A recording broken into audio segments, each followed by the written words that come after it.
Burning questions. Insightful answers. Listener's choice. With Clement Manyathela. So, time now for our Listener's Choice feature. And Listener's Choice is an opportunity for you to co-curate the content of the show with us. What we do on Listener's Choice is give you an opportunity to tell us what we should talk about on the show. Of course, we organize the show in plentiful conversations we think you will appreciate and think are important. But sometimes we miss other things. And if you think we haven't looked at a particular angle or there's a story you think we've missed, just send me an email on cm@702.co.za. Tell us what you want us to discuss on the show, and we'll bring in the relevant experts to respond to your questions and tackle that topic. Today, we are talking about how much prisoners cost the state. One of our listeners has asked that we discuss this. How much do we, as taxpayers, pay towards the upkeep of prisoners? And as I was saying to you earlier, of course, every day in this country, thousands of people wake up behind bars. They're housed, they are fed, they are guarded, they are provided healthcare by the state. But we've got to wonder, what actually are the costs to you as a taxpayer? We've invited Singabakho Nxumalo, who is with the Correctional Services Department, to chat to us about this and answer some of our questions. And if you've got your own questions, please give us a call on 011-883-0702 or send a WhatsApp on 072-702-1702. Singabakho, thanks for coming through, brother. Good morning. Hey, very good morning, Clement, and thank you for having us. Yeah, so maybe let's start with the more broader numbers first, right? And look at like the budget that the department has, and just broadly speaking, how much does it cost to keep someone in prison in this country? Okay. I think perhaps what we need to highlight is that we have two categories of offenders in South Africa. You have one, or remand detainees. Those are people who have not been sentenced as yet, who are attending to court cases. They are housed in correctional facilities after their appearance in court. And you also then have a second category, which is sentenced offenders. Why am I clarifying this? Is because the cost is not the same.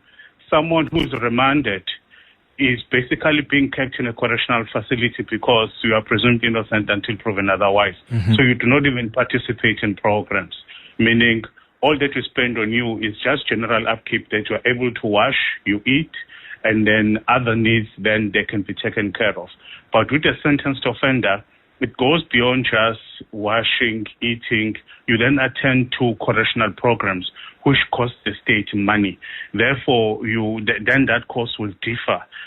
General will say an inmate will cost South Africa about 463 rands, some maybe to about 480.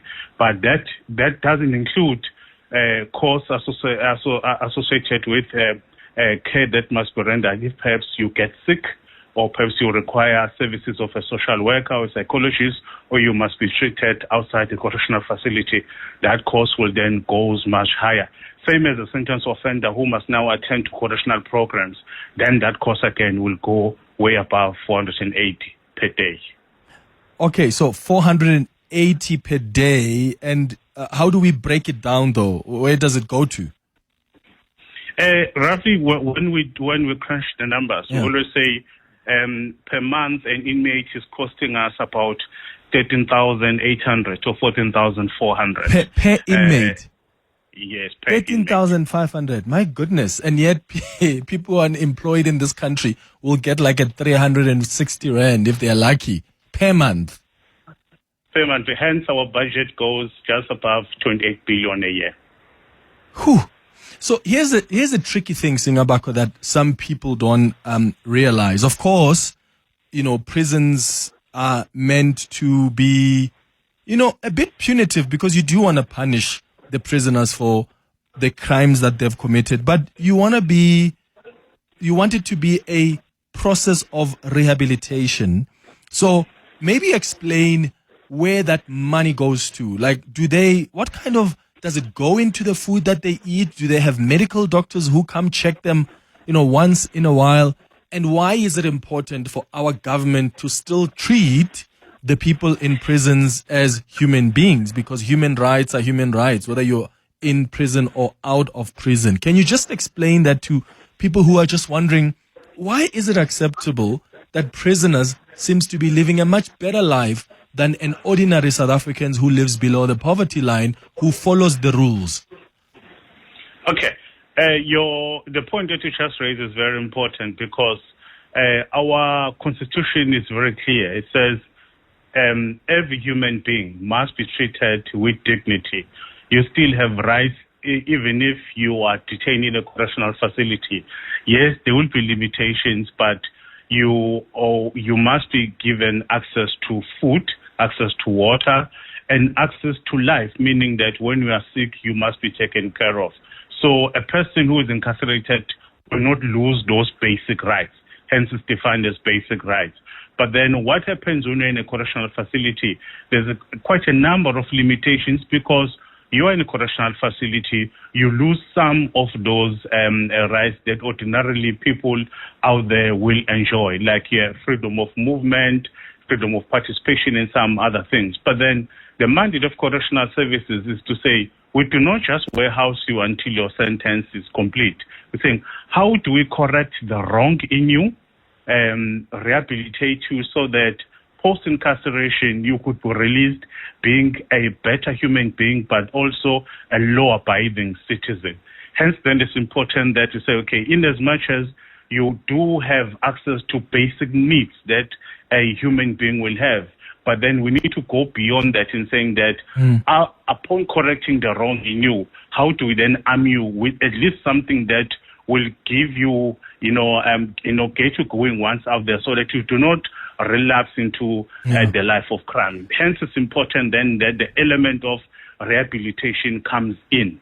You then get those costs, then additional costs. Why then our budget will be where it is, because we now render additional services beyond just keeping you in a correctional facility. Okay, so how do you balance the concern South Africans have that sometimes prisoners are seen to be living luxuriously? I mean, I wonder, I've come to broadcast, we've come to broadcast live from some of your correctional services. We've spoken to prisoners there. In fact, we should be coming back soon, Singabakho. We should organize for us to return again because the listeners enjoyed the conversation we had.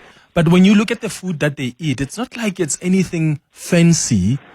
But at the end of the day, there are South Africans who just don't have money even for the soup that the prisoners enjoy in the morning. So how do you balance, one, ensuring that these people, of course, get nutritious food, their rights are still respected when they are behind bars, but you also don't want them to be enjoying things that most South Africans who are poor don't even enjoy or have the luxury to enjoy, because the risk you're running is some people are going to commit crime just so that they can be in prison, because that's the way to be safe. I mean, foreign nationals, I've heard some of them will commit a crime because that means we're going to be behind bars, which means we are guaranteed food, we are guaranteed a roof above our heads. So how do you balance the two? Yes. Being in a correctional facility goes beyond just having a meal and a bed to sleep on. There's quite a number of other things. Hence, in your engagement with offenders, you will never get an offender who will say, it is nice here in prison, I want to stay here as much as I can. No one will ever say that, because it's not a prison environment where a person will say, I would prefer to stay here rather than being out there and enjoying life. But then, as a state, in as much as we provide those basic needs, there are other needs that, we say as a department, it cannot be that a person will just sit in a correctional facility and say, I'm waiting for the plate of food. You also have to work for that. This is taxpayers' money, where we are able to then offset some of those costs by making a contribution to the fiscus. Let us do so. Hence, you will find us going aggressively in saying that offenders need to work. You will find us having farms, having wood workshops, steel workshops, and other line operations that you'll find in correctional facilities, where we are saying the furniture that we produce, when we sell it, the money that we get out of that must then be routed back into the department, so that at least, the fiscal is not strained because we've got such a bigger population. But you also say that there is food that we can produce ourselves rather than having to go and buy it. Let us do that. Yes, some of it in the beginning, it does cost money. I'll just give you an example of a bakery. If we are starting a bakery, you need a lot of money in terms of buying the machinery, the infrastructure. But once that bakery is in full operation, after about 6 to 7 years, you are then in the position to have recovered fully all those costs when you're putting up the infrastructure. Mm-hmm. You are now able to then benefit in terms of getting that bread at a far lesser cost when you have to go and buy it out there, where you buy bread for like 21 rands. Whereas when we produce it internally, we produce that bread for like 9 rand to about 11 rand. So that's where you start to realize savings. When they study behind bars, who's paying for their studies? Are we as taxpayers also paying for their studies? In South Africa, your primary education up to high school, like grade 12 and below, that is freely available. But once they go to a tertiary level, they then have to pay for that. You'll find a number of families paying for inmates to take their studies further. Okay. Some do even get bursaries. But what we make it a from point the is state? That no one is denied. From different institutions. Okay. In most cases, from different institutions. But we make it a point that grade 12 downwards, that is freely available to all inmates. Yeah, Singabakho, I hear you. I'm so uncomfortable with the 13,500 we spent per prisoner per month. I just think that is a lot of money, and I get it. I understand what you've said. I'm just juxtaposing that with so many South Africans out there who live below the poverty line, and they don't even get a fraction of that. I want to give the listeners a chance. Yeah. Yes. But it's the reason why. Yes, it's the reason why we are fighting, not just saying, pushing to the convicted. We are going all over and saying that we need to do something about the crime levels in this country. If we can get it, to decrease from where it is, the better for all of us. Because you look at our inmate population, Clement, it has increased to almost 170,000. We've never had that number in many years. And you then have to ask yourself, why is our crime level so high? Is there anything that we can do? And to say, how best can you then reduce overcrowding? Do we really have to take anyone who is just committed even petty offenses to a correctional facility? Or we look at alternative means for those people to be rehabilitated? Why do we have to keep drug addicts, people who must be taken to a drug rehabilitation center, to be treated there and be released? But to find a number of those people in our facilities. Okay, let's hear from our listeners. Maxwell, you're in Pretoria. What do you want to say? Good morning. Good morning, Manyathela. I just want to dispute the issue of 13,000 per prisoner, because you get one slice of bread. It's not even blue ribbon bread. They make it somewhere. It doesn't have even an energy. On 12 o'clock or 1 o'clock, they give you old black beans. How can that price be that much? So for me, I think the pricing from the department is absolutely not so good. The food is extremely horrible. And so you've been to prison yourself, Maxwell? 100%, Manyathela. Okay. But remember, the 13,000 doesn't just go to food. There are other programs. They have to pay psychologists. There are other things that money goes towards. Yeah, but they must not say one. It's a lie. In fact, the probe is needed because the department, the money that is putting on public, the prison doesn't even get even a single of that situation. Cell phones are being sold by the same warders, but the punishment go to the prisoners. Oh, got you. Maxwell in Pretoria, thank you. Is it Jano Engelbrecht calling us from Cape Town? Good morning. Good morning, Clement, and good morning to the listeners. Sure, go ahead. Yes, look, the problem is that we sit with overpopulated prisons, and correctional services, I think, might get a bad rap unnecessarily because they are the last chain, the last in the entire criminal justice chain. Now, they have to provide housing and food and stuff, and these things cost money.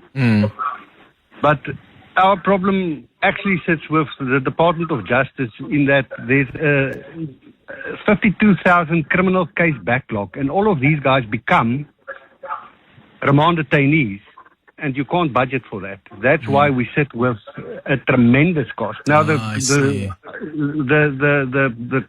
department is trying at its best in terms of self-sufficiency to, do farms, bakeries, and all of these things. But you can't really budget for remand detainees because you just don't know how many you're going to get. And we also have to look at our